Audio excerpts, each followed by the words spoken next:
Hi, it's Steve Spencer from Freshagenda here again, this time located by the scenic Yarra River. Quite a lot browner than what we'd like, but no less. It's a nice, quiet, relaxing situation to talk to you about what we're doing at the moment. We're working hard at the moment on our June quarterly update of our global dairy directions. I thought I might just run through some of the hot items that we're looking at, what the issues are, just to warm up some interest in what that outlook might cover. Firstly, EU milk growth. European Union is coming back towards growth at the moment, and it's not so much just the rate of growth in their milk, it's how that milk is used and what product mix comes from that. So we look at a mix of things in that. We drill down to a country level and the major producers and look at their traditional product mix, the pressures on that in terms of milk supply that we're seeing off their farms right now, and then the various returns from product groups across the spectrum of dairy commodities, which are moving in different directions. So adding all that up at a global EU level is an interesting exercise to understand what's going to happen to total milk use and the implications that has for product availability later in 2017 and into 2018. Two things that come from the situation in Europe is firstly how they'll use their intervention stocks. So we'll project forward where we think is going to happen to that stockpile in the rest of this year, and the scenarios for what might be the future of that stockpile and how it may come back into the market or not. Second issue that's very large and impacting the industry globally is the fat crisis.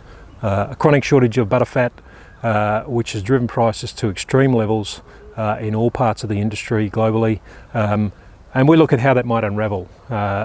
Clearly prices have risen way above fundamentals in all respects, and so we'll look at what does that look like as we go through the rest of the year, what might cause that to undo, and what some of the variables there might be that impact the pace of change in butterfat values. A lot of buyers in the world quite interested in what might happen there, obviously. We're looking at what's going on in the US. The US has got a pretty delicate situation. Milk is continuing to grow, slowing down a little bit, but again, the changes in mix as you go through the rest of the year, the implications of maybe slowing demand for cheese and what that does to decisions as to where milk ends up and its impact on powder markets.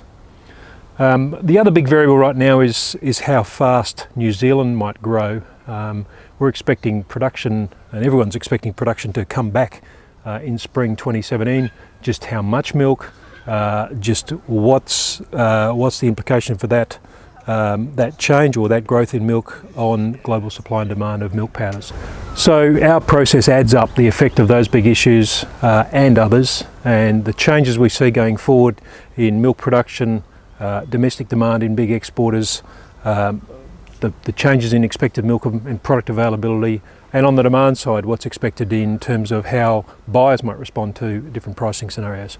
So we add all that up for a global picture on the future of demand and supply and the implications that has for product values going forward into the next 2 years. If you're interested in understanding more about that product and how you might be able to use it, please contact us or give us a call. You can get us here. We're too happy to talk you through as to how you might be able to take advantage of what we're doing in that global perspective.